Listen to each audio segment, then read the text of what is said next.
It's no secret that the Qur'an and I have had our differences in the past. But I'm a man of peace and love, so to avoid ongoing hostility and conflict, I'd like to extend an olive branch by sharing my favorite verse of the Qur'an.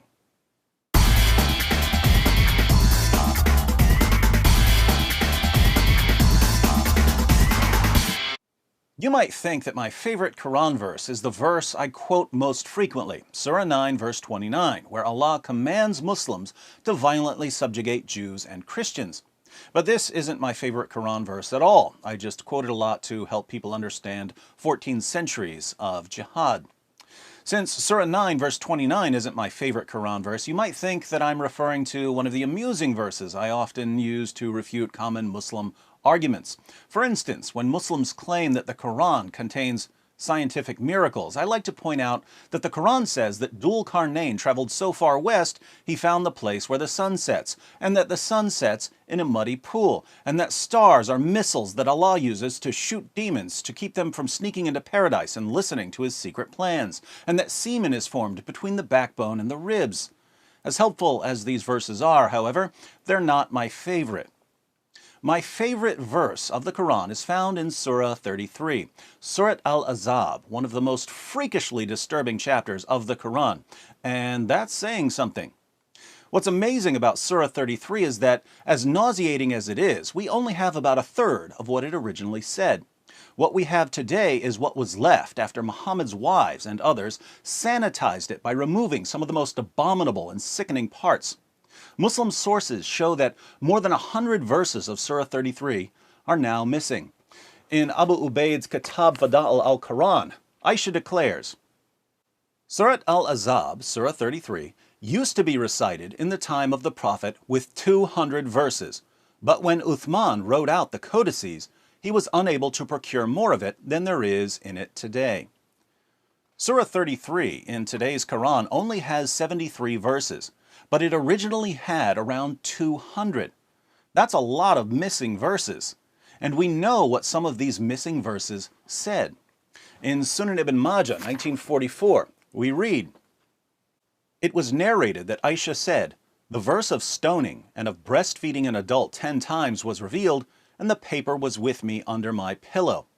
When the Messenger of Allah died, we were preoccupied with his death, and a tame sheep came in and ate it.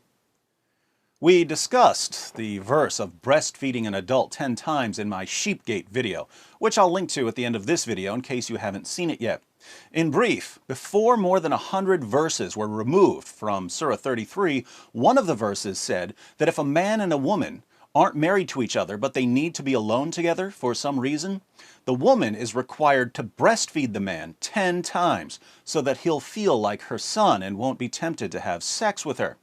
So according to Allah, the proper Islamic way for women to avoid sexually arousing men is to put their breasts into men's mouths this many times. Fortunately, Muhammad's wives had a better understanding of human nature than Allah did, so they conspired to remove that verse and other verses when Muhammad died after he was poisoned to death by a Jewish woman whose family had been slaughtered by Muslims. But in my humble opinion, Muhammad's wives should have taken out the entire chapter. Keep in mind, this is the chapter where Allah gives Muhammad special permission to break the 4-wife limit. Muslims are allowed to marry up to 4 women and girls, but in Surah 33 verse 50, Allah tells Muhammad that he can have as many wives as he wants. How convenient that the man who was receiving the revelations got the most sex partners. This is also the chapter where Allah orders Muhammad to marry the wife of his own adopted son after Muhammad causes the divorce by lusting after her. Since marrying the divorced wife of your own adopted son was frowned upon in 7th century Arabia, Allah decided to abolish adoption in Surah 33, verses 4 to 5. Adoption, of course, is one of the most loving, humane practices in human history, and Allah abolishes it so that Muhammad can have the wife of his own adopted son. Anywho, this utterly detestable chapter is the chapter that contains my favorite Quran verse. My favorite verse of the Quran is Surah 33, verse 53. Surah 33, verse 53 is my favorite verse because it shows beyond any rational doubt what the Quran really is. The historical background of the verse is that Muhammad would sometimes invite people to one of his many houses for dinner. But people would show up early or stay late because they wanted to talk to him and ask him questions. Muhammad didn't want these people hanging around, but he was too shy to tell them that they were annoying him. That's when Allah stepped in and revealed Surah 33, verse 53. O you who believe, enter not the Prophet's houses unless permission is given to you for a meal, and then not so early as to wait for its preparation. But when you are invited, enter, and when you have taken your meal, disperse without sitting for a talk. Verily, such behavior annoys the Prophet, and he is shy of asking you to go. But Allah is not shy of telling you the truth. And when you ask his wives for anything you want, ask them from behind a screen that is purer for your hearts and for their hearts. And it is not right for you that you should annoy Allah's messenger, nor that you should ever marry his wives after him, i.e., after his death. Verily, with Allah, that shall be an enormity. Now, think about this. Muhammad doesn't like people showing up early for dinner or hanging out afterwards. He's a busy man, and Islam's most trusted sources say that he liked to have sex with all 9 of his wives on the same night, as we read in Sahih al-Bukhari, number 5068. Narrated Anas, the Prophet used to go around, have sexual relations with all his wives in one night, and he had 9 wives. Sahih al-Bukhari, number 5215. Narrated Anas bin Malik, the Prophet used to pass by, have sexual relations with all his wives in one night, and at that time he had 9 wives. Sahih al-Bukhari, 268. Narrated Qatada, Anas bin Malik said, the Prophet used to visit all his wives in a round, during the day and night, and they were 11 in number. I asked Anas, had the Prophet the strength for it? Anas replied, we used to say that the Prophet was given the strength of 30 men. And Sa'id said, on the authority of Qatada, that Anas had told him about 9 wives only, not 11. Surah 33, verse 50, gives Muhammad special permission to have more sexual partners than anyone else. And Muhammad wants to go from house to house, having sex with 9 women and girls a night. Now, obviously, if you're trying to have sex with 9 women and girls a night, not counting your slave girls, you don't have a lot of time for chit-chat. But Muhammad's followers want to talk to him, even if it interferes with his sexy time. Sadly, Muhammad, the guy who brags about having sex with 9 women and girls in one night, is just too shy to tell his followers to stop bothering him, so Allah has to intervene and tell them not to annoy Muhammad. Keep in mind, Muhammad is the one who's receiving these revelations. One day, Muhammad steps out and says, guys, I have a revelation from Allah. This is Allah talking, not me. I wouldn't say any of this, but Allah will. Remember just 3 verses ago when Allah gave me and me alone the right to have more sexual partners than any of you gullible stooges? Well, now Allah wants you to stop coming over to my house early, and He wants you to leave as soon as dinner's over.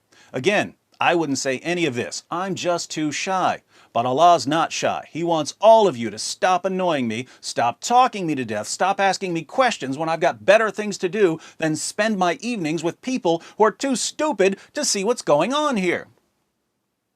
How can Muhammad make it any clearer what Allah really is in Islam? Allah is Muhammad's sock puppet, whose primary goal is to give Muhammad everything he wants. Why is Allah so obsessed with giving Muhammad, the puppet master, whatever he wants? Because Allah's a sock puppet, and that's what sock puppets do. You Muslims bow down 5 times per day to Muhammad's sock puppet. And when we ask how you can possibly believe that this is the true religion, you say ridiculous things like, oh, the Qur'an's been perfectly preserved, and the Qur'an's filled with scientific miracles. Why do you say these things? Is it because you've studied the Qur'an and its history? Of course not. If you took the time to study, you'd know better. You believe that the Qur'an has been perfectly preserved and that the Qur'an contains scientific miracles because your leaders, your imams and sheikhs, the puppeteers, keep the puppet show going for you. But instead of getting mad at them for deceiving you, you get mad at me for telling you that you're being used and manipulated.